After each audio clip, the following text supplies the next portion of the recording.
Hi everyone. This video is about a project that I've been working on for a very long time.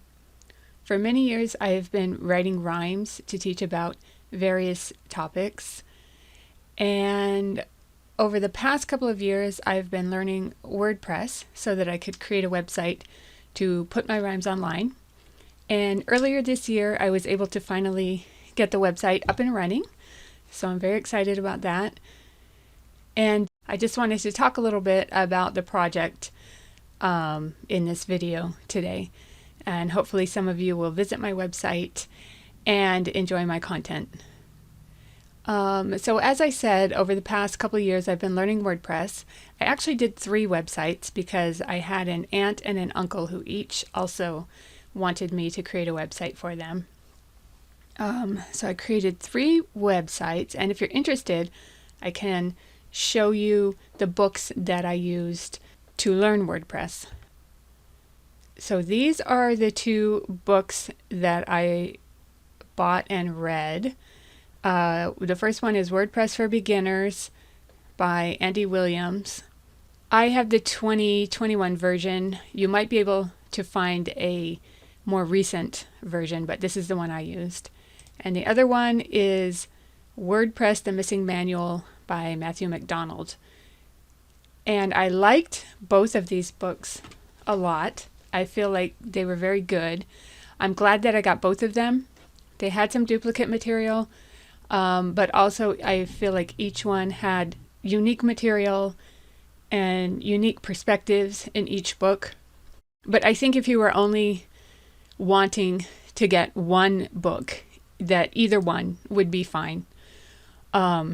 So anyway, that's what I used to learn WordPress. And now I just want to talk a little bit about my website and my project. First, I'm just going to show you kind of the website and what my rhyme pages look like.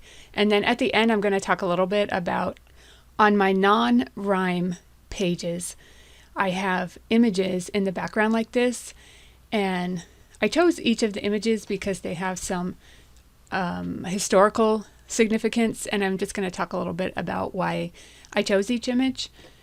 But first, let me talk about the website itself. So this is my home page, and I have a menu up here. This is my tagline, bringing rhyme and reason to the world. This is a ticker. Well, first of all, let me talk about why the website is called Say Rhymes. Each rhyme is written from the perspective of the subject of the rhyme, telling you something about itself in order to educate you about that topic. And so I'll show you what I mean in a minute when we look at the rhymes themselves. So down here I have a news ticker, which is it's like a widget that just kind of scrolls through the latest stories on a WordPress page, and in my case that's rhymes. As I mentioned, or actually I think I didn't mention it yet, I have been writing these rhymes for many years, and so far I have close to 200 written, but so far I only have 5 up on my website, because each one is just an enormous amount of work. But I'm working at it. I'm plugging away at it, and my goal is to have them all up, by the time I die, which may or may not be possible. I still write rhymes once in a while, but not as many as I used to. So anyway, this ticker would scroll through a certain number of articles, and you can set how many. I think I have it set to 10, but right now, since I only have 5 rhymes, it's just a 5. Every rhyme I have on my website right now. But as I get more, it would be the 10 most recent, or whatever number I set it to. And even though this looks like a button, it's not. This is just like a notice that's telling you what's scrolling through over here. You have to actually click on the rhyme itself to go to the rhyme. So I'm going to do that now. So this is one of my rhymes about the Himalayas. And as I said, it's from the perspective of the subject of the rhyme. saying something about itself. So I have the subject of the rhyme, say, and then whatever they're saying. How did we form? Okay, we'll give you a short blurb. First India, kick Gondwana to the curb. Then its drift across the ocean set our future birth in motion, when Asia's coast it did encounter and perturb. And so that's basically how the Himalayas formed. And so down here, this is my ad. I'm still working on ads and ad placement and all that. There's just, when you learn WordPress, there's a lot to learn. So anyway, my next section is a timeline. And so for each rhyme, I have a section of about 5 to 8 events that I put in chronological order. So you can see the timeline of events related to the rhyme in their chronological order to kind of get a sense of when they happened in history and what things were happening at the same time and that kind of thing. So for the Himalayas, you see I have 252 million BC, the Mesozoic era starts and the Paleozoic era ends, and there's a little bit about the era, and so on and so forth until, kind of tells you all the events that happened with the formation of the Himalayas. And all of these, anytime you see kind of a bolded text or some kind of header or something like that, with the exception of these headers and the years, but all of the other things that are kind of bolded like this are links to external websites where you can learn more about the topic. And I try to make each one of these unique, so they're all to different pages, because I like to get a lot of different perspectives and, different ways of people explaining things and things like that. So anyway, after my timeline section, then I have a say more section. And down here I put some more pictures. And then I explain in words, hopefully in a way that's easy to understand, things related to the topic of the rhyme. I try to keep it short.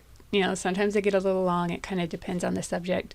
But I try to keep it easy to understand.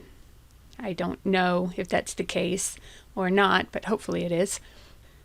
I have little sections down here you can see in this color.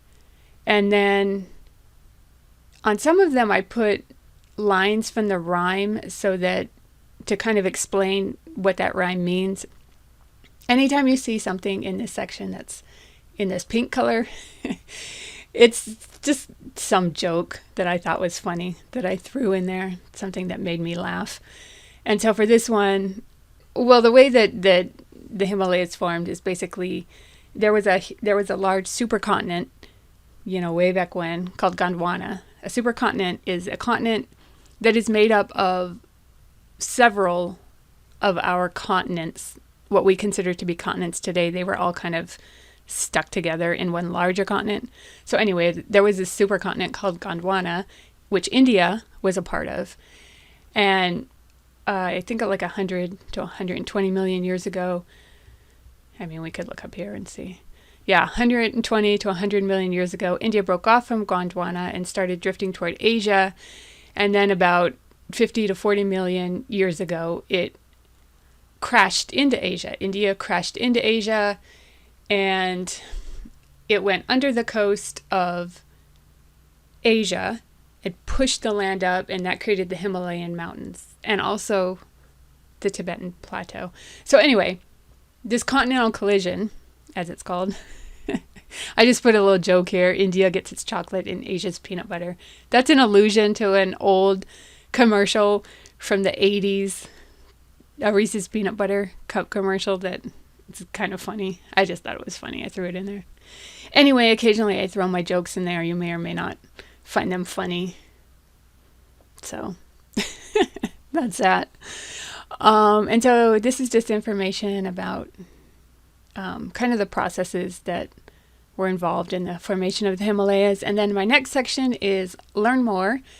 And this is where I have links to outside resources where you can learn more about topics related to the rhyme.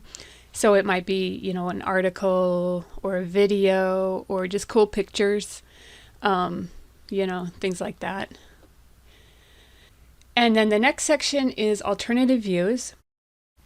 I try to include this section in every rhyme, and I just put views where if there's some disagreement about things or different ways of looking at things, I try to include it in as many views as I can. And then I have some optional views at the bottom. These are included depending on the topic of the rhyme. If I have something to put up, then I will. One of the optional sections is Conspiracy Corner, and this has two sections: proven conspiracies and conspiracy theories. And so I just think that kind of stuff is really interesting. So I like to include that. And again, more views. I feel like the more views, even if you don't believe it, what I like about conspiracy theories is, and just conspiracies, period, like the proven ones, I feel like you learn a lot of things about history that are not mainstream and you otherwise wouldn't know. And what I like about the theories is, even if you don't believe them, I feel like they cause you to think in a different way. They cause you to consider perspectives and views and just ideas you never heard about or even thought about or considered. So anyway, I like conspiracy theories. And I'll show you another optional section that I have on another rhyme. It's not on this one. And so below that, I just have some standard sections. This is discussion. This is a link to a forum, a discussion forum that I have set up in case people wanted to discuss topics related to the rhyme. I'll show you that in a second. And then below that is recent rhymes, related rhymes, just more rhymes. Right, again, I only have 5 right now, so it's going to be the same 5, but that should get better in the future. And then some links to share the pages. And then down here I have author information, so here's a little something about me, some links to my social media. And this donate section. So I would like to ask, if you appreciate the content on this website or my YouTube channel, I've set up buttons where you can donate to either one. These go to the same place. It just kind of lets me know, which one you're donating for. So if you can donate, please, I would really very much appreciate it. And then below that, I have a table of contents. And so this is just a table of contents of the different sections on my page. And you notice here, it's also on the side here as a sticky that is always visible. You can expand it, and then you can, jump to the different sections in the page pretty easily. So there's that. So that's the basics of the website. Down at the very bottom, you can leave a comment on the rhyme itself. And then also I said I had the discussion forum that I'm going to talk about in a minute. But also I wanted to show you one of the other optional sections that I have. So this rhyme about turtles has another optional section. And I'll just jump down here from the table of contents. That is folklore, mythology, and philosophy. And so this is just a section about how turtles factor into these areas, in various cultures and throughout history. So again, these optional sections are just kind of dependent on what the subject of the rhyme is and what I throw in there. Okay, so those are the rhyme pages, and now I want to talk a little bit about the forums. So this is my discussion webpage, and I have been getting hammered by spammers, as I'm sure anyone with a website does. It's a never-ending battle. So right now I don't have anybody that's actually posting on here, but I would love to at some point. Oh, I didn't show you. I break my rhymes into 4 basic categories: time frames, people, animals, and things. And I will have one more category definitely, and possibly 2 more categories. I might throw in a category on concepts, which right now they're just under things.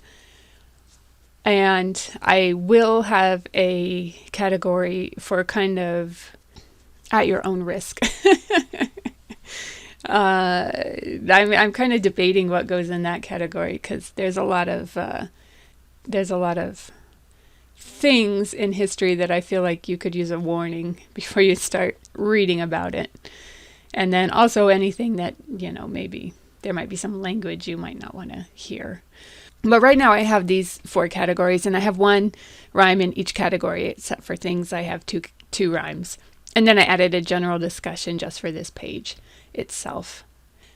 And so you would click on the topic, these topics, and then you could create subtopics and discuss items related to the rhyme, if that was of interest to you. Okay, so next I'm going to talk about some of these other menu items. And like I said, I'm going to talk about the pictures that I chose for these menu items, just because I spent some time picking them out, and I just thought it would be interesting to share with people why I did so. I have another menu down here, so I'll start with these items. So this is the copyright notice page, and this is a picture of, you can't see the whole thing, but it's a picture of a replica of the first working transistor, and you can see that down here, and it was invented in 1947. And then below that you have some information. It's a photo credit, and you can also sometimes find some information about the item itself. I have rhymes about some of these items, and eventually we'll probably have rhymes about all of them. But for now, I just put these pictures up because I thought they were significant in history. And, as you know, there have been so many significant inventions, discoveries, people throughout history. And so it's kind of an arbitrary list. It's just things I thought of and that I threw in there. And, and the thing is, when you start to get into history, it's not just for all the significant things that you actually know about. There's probably like 100 more that you've never even heard of. It's amazing. It's amazing how many people have done so many amazing things that we just never even hear about. So anyway, so the reason I chose a transistor is because the invention of the transistor was a very significant event in the history of electronics and the history of the world. The transistor is considered to be one of the most important, if not the most important, invention in the history of electronics. It really revolutionized the way that computers were designed and the way that electronics were designed.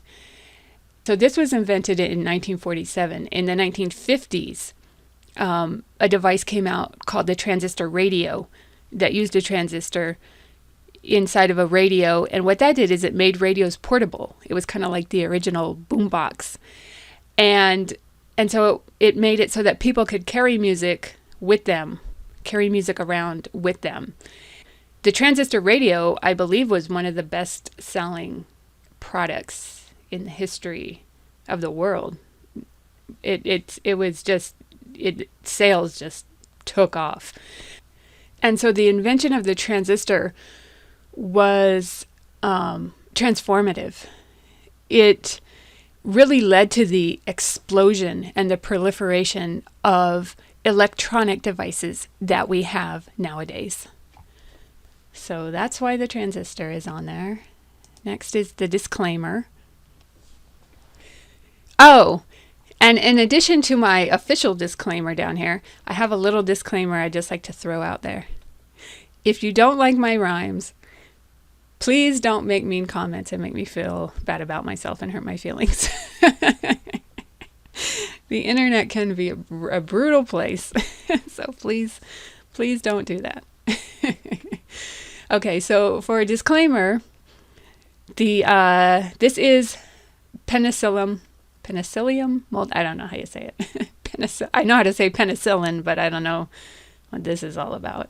So anyway, this is a sample of penicillin mold that was presented by Alexander Fleming to Douglas MacLeod, who I would have to refresh my memory who Douglas MacLeod is, in 1935.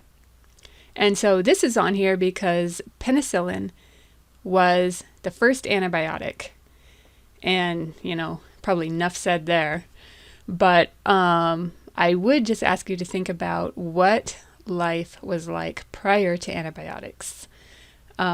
Because when you have an infection, like a tooth infection or any kind of infection that would require antibiotics, just imagine if you did not have access to those antibiotics. Sounds like a nightmare. So anyway, I like to kind of think about things in like the perspective of the time or whatever, and I'm sure a lot of you do too, but I just thought I'd throw that out there to kind of contemplate what life was like pre-antibiotics. So this was very significant. And then next is privacy policy.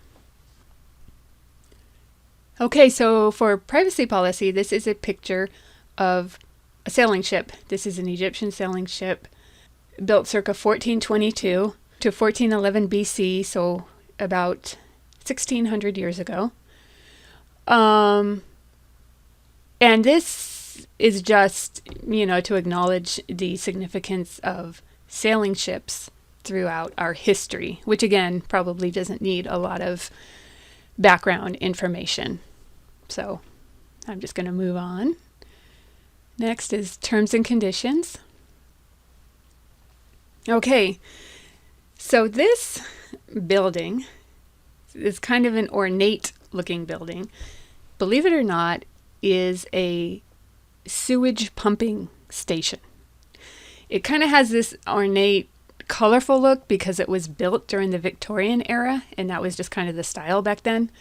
But this is called the original Abbey Mills pumping station, and it was one of the original pumping stations for the London sewer system, built 1865 to 1868. And the London sewer system was very significant in the history of sanitation. Prior to the construction of the London sewer system, London was experiencing a series of cholera outbreaks, just cholera outbreak after cholera outbreak after cholera outbreak. And what led to the construction of the London sewer system was an event called the Great Stink. And what happened during that was, prior to having this sewer system, they were dumping their human waste and their industrial waste on the banks of the River Thames.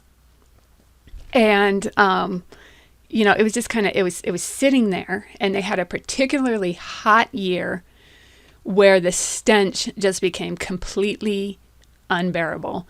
And that was the impetus for creating the London sewer system.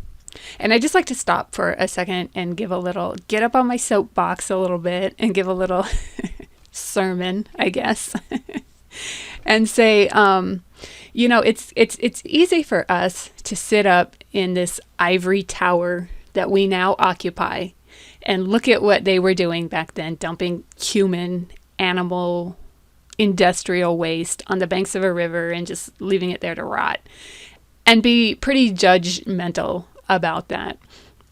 But I feel like we have to put it in perspective of the time. First of all, we have to realize that they didn't understand disease and hygiene and sanitation the way that we do nowadays. And in fact, the only reason that we understand those things the way that we do nowadays is because of these people and people like them all throughout history and all throughout the world who suffered and struggled and tried to figure out all this stuff for us and gave us the knowledge to know these things, and gave us, and they quite literally built for us the ivory tower in which we now sit and sometimes look down on them from. So I just wanted to put that in, that this site is about honoring our ancestors, honoring their struggles, honoring the things that they gave to us, honoring their accomplishments, their failures, their contributions to the world. And so I try to keep it from that tone. And so I guess that's just my little take on things. And now I'm getting back down off my soapbox and back to the construction of the London sewer system. So what happened was, when they built this sewer system, well, for starters, they didn't know that the disease was being caused by things in the water. They knew it was coming from the river, but they thought it was from all of the waste that was sitting on the banks of the river. There was something called miasma theory, in which they thought that the decaying matter was sending particles up into the air, and it was an airborne disease, something in the air that was making them sick. The construction of the London sewer system ended the cholera outbreaks. I think they had one more that actually confirmed for them that it was in fact a waterborne disease. And so not only did it end all of these cholera outbreaks, but it gave us an understanding of how cholera was transmitted. And there was actually another event prior to the construction of the London sewer system. And those two events together, and maybe some other ones, are actually considered to be the start of the field of epidemiology, which is the study of how diseases spread, where they originate from, and that kind of thing. Okay, so that was the last one on that menu. And next is about. So this picture on the about section is, I don't know if you can see it down here, it's kind of small, the oldest wooden wheel yet discovered. So this is a wooden wheel and its axle. And that was discovered in Slovenia. It was built about 5200 BC, so about 7,200 years ago, and discovered in 2002. And if I remember correctly, don't quote me on this, but I believe this is correct, the reason that it is still around despite being made of wood is it was found in a marsh, as it says down here. I'm not even going to try to pronounce this, but Marsh's wheel. And I believe there was something about it being submerged in the marsh that preserved the wheel all these many thousands of years. Okay. Oh, and this section just has a little bit about why I did the website and that kind of stuff. Next is contact. So this is my webpage where you can contact me. There's a contact form down here. And this picture here is a cave painting of a dun horse. Dun refers to this coloring of the horse. And that was discovered in France, painted about 15,000 BC, so about 17,000 years ago, and discovered in 1940. And this may be the oldest human cave painting. If not the oldest, it's one of the oldest. So that's why that's on here. And next is subscribe. So on this page, you can subscribe to my website.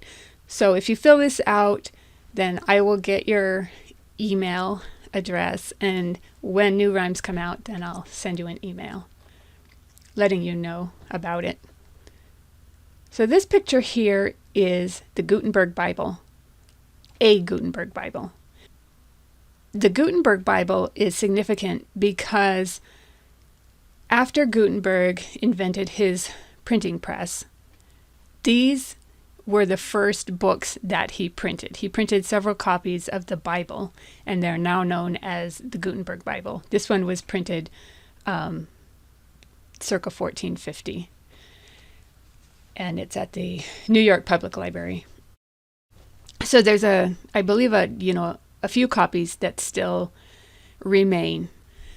These were, I believe, the first books that were printed by Gutenberg using his printing press and movable type.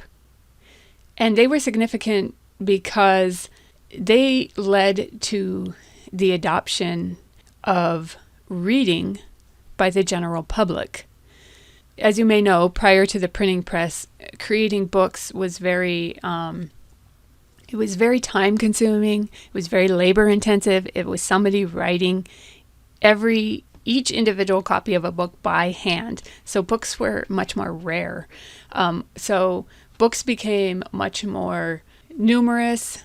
They became, more standardized, and they became more available. And so, this image is about, the revolution It's called the Gutenberg Revolution of the printing press, in movable type, and just bound books as we know them today. Okay, next is donate.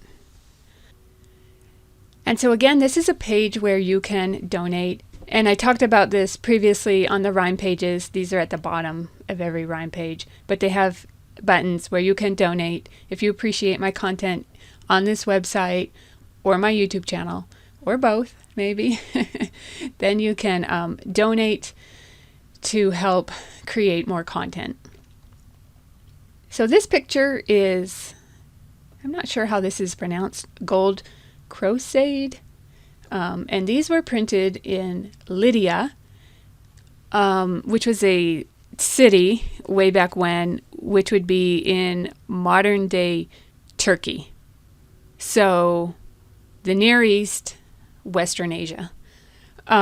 These coins are believed to be the first gold coins that were standardized. Their weight and their look and all that was standardized by a government for circulation so that the population could use them as currency. So that's why these are on the significant pictures list. And I think I just have one more, which is actually the picture that we saw the first time, which is on my homepage. And this actually is not, I mean, it has his historical significance, but not in the same way as the other ones. This I just chose because I thought it looked cool. I thought it looked nice, and I thought it was kind of a neat kind of metaphor for the scope of my rhymes, which is basically anything. It's pretty much anything goes. As you can see, they're kind of diverse subjects. But this is the cosmic reef, large Magellanic cloud. So the blue nebula was discovered in 1826, or I'm sorry, the red nebula was discovered in 1826, and the blue nebula was discovered in 1836. And I believe this picture was taken by the Hubble telescope, if I'm remembering correctly, but you can click on this link here, that this image credit will take you to a link in NASA. Yeah, you see it down there in the, down here. It disappears when I move my mouse, but you can see it down there, Hubble. It was taken by the Hubble Space Telescope. So anyway, I think that's it for my website. I just wanted to let people know that it's out here, and hopefully I get some more viewers. Hopefully you'll enjoy the content and be repeat viewers. And hopefully now that I'm not spending so much time on the actual construction of the website, I'll have more time to create more content for both this website and videos for my YouTube channel. So if you made it all the way to the end, thank you very much for watching, and I appreciate your time.